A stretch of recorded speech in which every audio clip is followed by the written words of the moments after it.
Noong nakaraang mga buwan, balot pa ng snow ang aming backyard garden. Tahimik ang mga taniman, nagyayelo ang lupa, at parang napakalayo pa ng spring. Pero habang malamig pa sa labas, nagsisimula na ang bagong gardening season namin sa loob ng bahay. Welcome sa year 3 ng aming vegetable garden journey dito sa German countryside.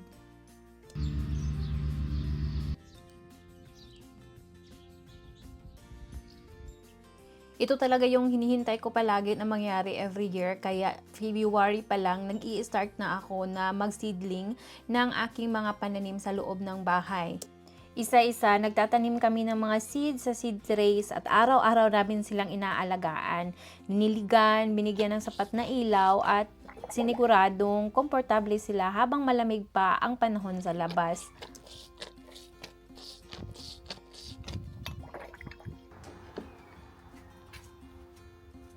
Dahil nga may 4 seasons dito sa Germany, hindi ka agad nakakapagtanim sa labas ng bahay through seeds. Kahit mahirap at medyo matrabaho, ito yung ginagawa ko every year talaga para meron akong pangtanim kapag maganda yung panahon na dito sa amin. Sa buwan ng March, medyo hindi na nag-i-snow sa amin dito sa probinsya sa Germany. So, ito na yung time na i-start ko na naman na i-prepare yung soil habang unti-unti naman na lumalaki yung mga isinidling ko sa loob ng bahay. Mas humahaba na rin ang araw, umiinit ng kaunti ang temperatura at sinyalis na iyon na malapit na ang panahon ng pagtatanim. Pero very careful pa din ako dahil kahit sa umaga medyo umiinit na, sa gabi is nagpo-frozen pa din sa buwan ng March pati na din sa April, kaya hindi pa pwede na magtatanim sa labas ng bahay. Merong iilan na pwede nang itanim, pero yung mga very active na mga pananim katulad na lamang ng mga kamatis, yung mga Filipino vegetable, mga okra, mga upo, sili at mga talong, yun yung late na natin na itatanim. Every year din pala na ginagawa namin habang hindi pa kami nagtatanim is yung pinipare ko na soil ay dinadagdagan namin ng mga compost soil. Dito sa Germany, napakadaming mga binibenta dito na mga compost soil sa mga farmers since nandito nga kami sa countryside, maraming mga Maybe he farmer already dito. was So, here. very accessible naman yung mga compost soil, and itong kinukuhanan namin is yung 1 balde, it cost 1 euro lang. So, dito kami kumukuha every year. Aside sa medyo mura siya than bilhin namin siya sa garden center. And of course, nakakatulong din kami sa aming farmer na kapitbahay dito. Para sa amin, isa ito sa pinakamahalagang bahagi ng gardening. Kapag maganda ang pundasyon ng lupa, mas malaki ang chance na maging healthy at productive ang mga halaman. In the March of April, ito na yung nangyari sa mga sinidling natin, malalaki na siya, and it's also time na ilagay na siya sa medyo malalaking mga paso dahil ngayon is hindi pa talaga time na magtanim sa labas ng bahay. By repotting it, it will have more volume of soil that it will still can grow until next month na pagtatanim.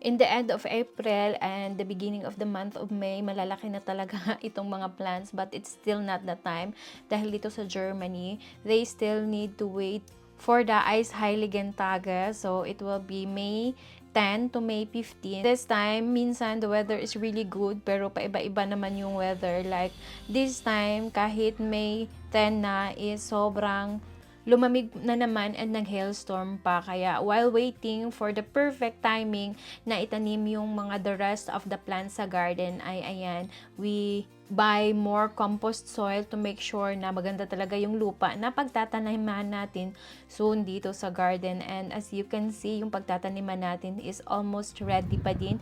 And we also have some vegetables that is planted already in the garden na kaya naman niyang matolerate yung malamig na weather dito sa amin.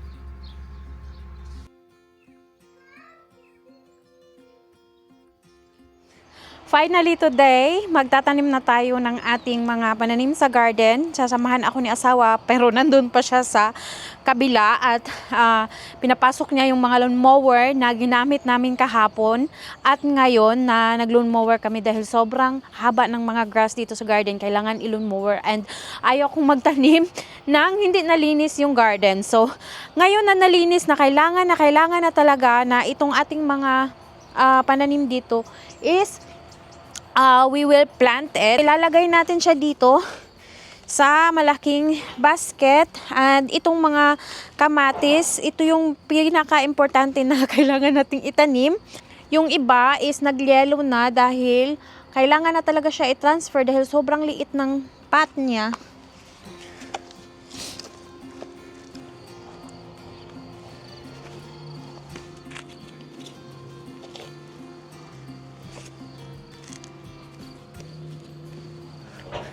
Guys, ngayon na-realize ko sobrang dami ng kamatis na naisidling ko. Tingnan nyo naman yan, oh. Parang mapuno na yung ating garden, kamatis pa lang, and ang dami pa natin kailangang itanim. Here, tapos, I also want to put here, like this. We need to make, but we can plant now already. I don't know. Can out? Yes, okay, machen wir so. I bring eggshell because we need to put first eggshell. So, ang gagawin niya, lalagyan niya ng eggshell yung tataniman natin ng kamatis. Though yung mga siniling ko na mga kamatis, merong eggshell na yan siya, pero mas maganda na yung malaki na is meron ding eggshell. Do we also need to put the poop of the chicken? You need to press the pot. So, genau. Yeah. Put some soil. So, ayan. Tanim na yung ating kamatis. I'm so excited. Dahil last year, we also harvest a lot of tomato. We also have some kanang chicken manure.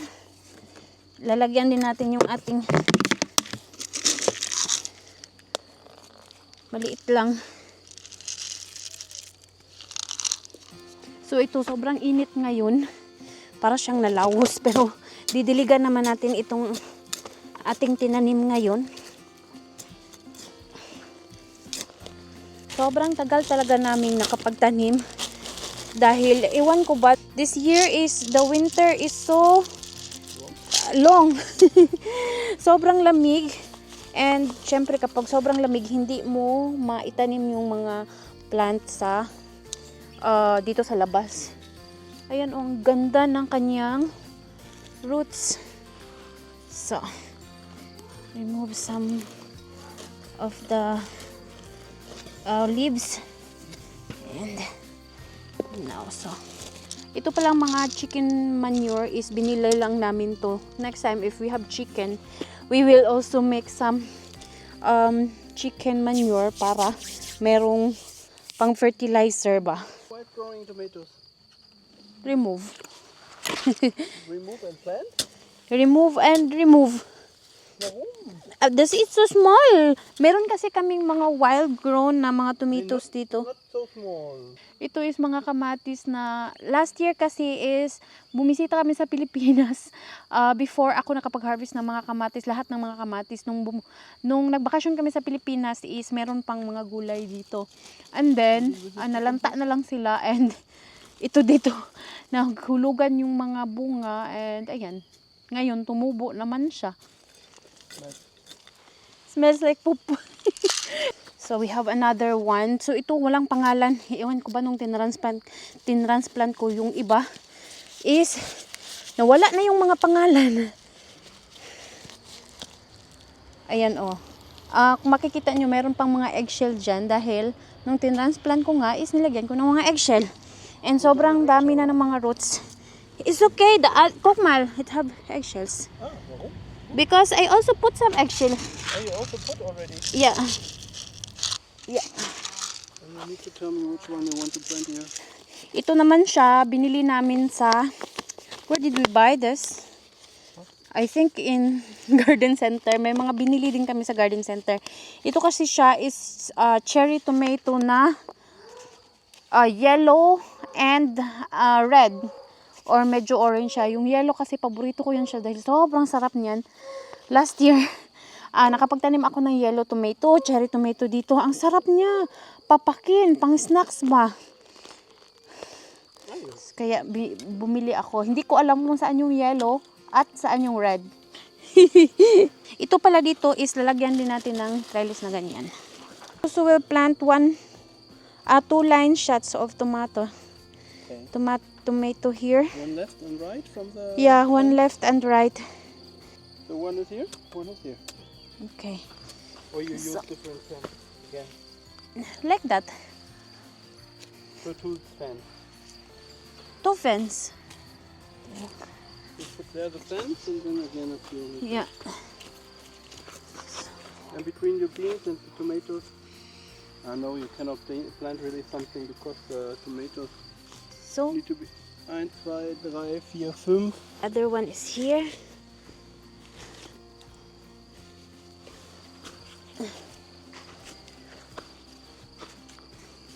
Tama lang talaga yung ating kamatis. Meron pa akong isa na natira. Akala ko sobra. But, yeah. And, hindi katulad last year na yung aking mga kamatis kahit saan ko nilagay. So, inisang linya lang talaga siya. Mas magbuti yung ganito para meron talagang parang structure yung ating garden. So, here is deine ich muss pflanzen oder du? Okay, ich wollte nur, weil ich noch die Here Äpfel is the auch holen muss. because I will get the paprika. Guys, another batch. We have kanang paprika. Tapos dinala ko na din yung aking okra. Kailangan natin ng okra. No, And- that one too much? Yeah, then it's okay. Then get it out. And yeah, okra, paprika, and talong. Talong. Kailangan din natin ng talong. 4, 5, 6, 7. Why you? Why there are now 7. Ah. And Ngayon what is pala is medyo late na. It's already 8:00 ng gabi. Yeah. Ang ganda talaga ng mga roots niya, oh. We'll ask Guck our mal, neighbors. Schatz. What of This, yeah, a lot of roots. We will ask our neighbors. If they need 2 tomatoes? So, sobrang lalim ng tinaniman ko. So, we will get again some leaves. Sundan ko na lang itong tinanim ni asawa dito. But I have a stick here. Don't forget to remove the Lower leaves. so Okay. they will not get wet and then rotten. And you need to put the good soil back again. Maganda na yung lupa, maitim. Dahil we already put some compost. So, kahit walang fertilizer, I think can you put? Kahit walang fertilizer, it's okay na. Pero, dahil we want to have a good harvest, kaya lalagyan pa rin natin ng organic fertilizer. Ang dami naman ito. Ano na itong ating mga pananim? We have a lot of rest. Yeah. Tatlo. We have 3 more. But it's good that we have more than not enough. But put some poop. Kailangan pala daw dito para may daanan. Schatz, did you know what I plant is not straight? Yeah. They will grow anyway. Paprika needs more space. In the back, we're starting with chili first. We have a lot of chili. There's also small chili. Is that chili? Nee, this is okra. This is okra. Nein, das sind This schon one is chili, Paprika. right? This one? Nein, auch Paprika. Guck, here. Chili. Ayan, may chili pa din pala. You're good in planting. Which one is chili? This one? Yeah. Kaya, si asawa talaga, siya talaga yung green thumb sa aming dalawa. Ako lang talaga yung mahilig magtanim. The chili looks sad. Yeah, it needs water. Yeah, Ich hole doch die ganze Erde wieder. I will get all the soil I put outside. We need to water. Yeah, of course. So here, paprika shown. Already paprika. Spitz paprika. On day 2 paprika. We still have more. Already this paprika. We have more. Hindi natin malalaman kung ano yung mga tinanim natin dito. Nakalimutan kong ilagay yung mga label nila. Put the label there where I have them. Aso, When I have a label, I put them. I don't put. Ako pala yung hindi naglagay. You remove the labels. Yeah. So also other one is paprika, Oda. Other side. So this one is a little bit crazy. You can see it. So we will put it different. We will put it like this. So it can grow now up.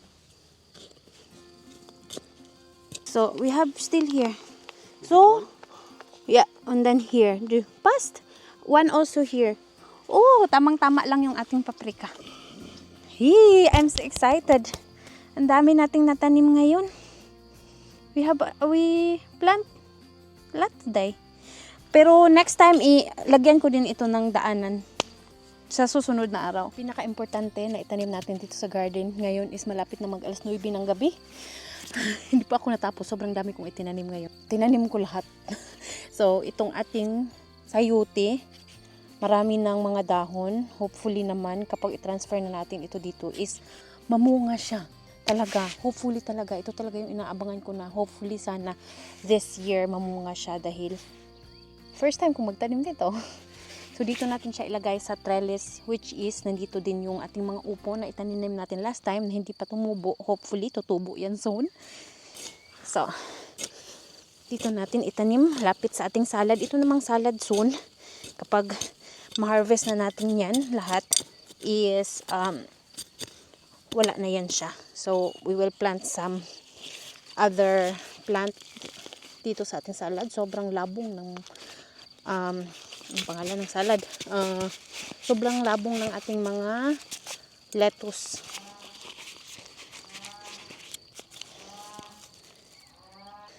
We also put some of our fertilizer.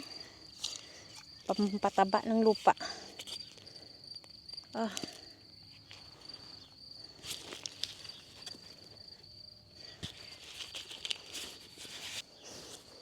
So, ayan, may sayuti na tayo dito sa garden. So guys, I'm very happy today. At tanim na talaga natin. At last, ngayon is May 22. Sobrang late na. Pero malalaki na naman yung iba nating mga pananim. So ipakita ko sa inyo kung ano yung natanim natin dito sa garden. Ito yung natanim natin. Ang ingay ng mga baka ng aming kapitbahay. Yan yung natanim natin. So, yan sa dulo, yung tatlo na yan is yan yung mga zucchini. Meron akong inopen dito. Ito siya is itatanim natin dito yung mga patatas. Ayan, dyan natin itatanim yung patatas. And then, this one is mga beans, short beans. Dahil yung long beans sa atin is mahirap siyang patubuin. Siguro sa greenhouse ko na lang itanim. And then, we have talong. Ito na side is talong. And this side naman is ang ating okra, Filipino okra. And this side is ito yung mga paprika. Different varieties of paprika. Hindi ko na alam dahil tinapon namin. Hindi ko nalagay kung saan yung... Meron naman sanang ganyan. Hindi ko alam bakit nakalagay lang yan siya dyan.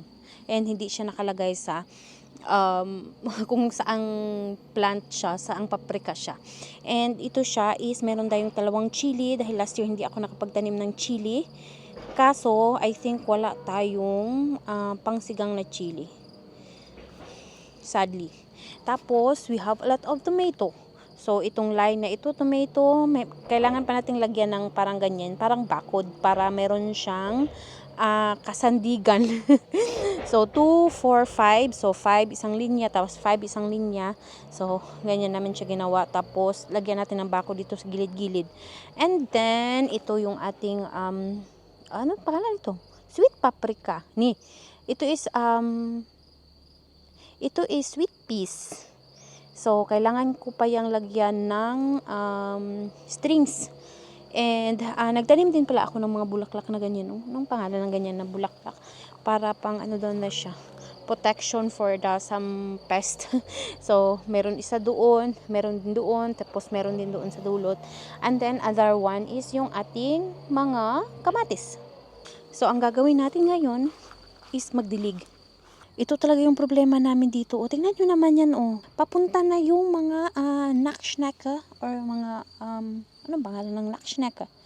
Yung mga snails, slag pangalan. Ang dami nila.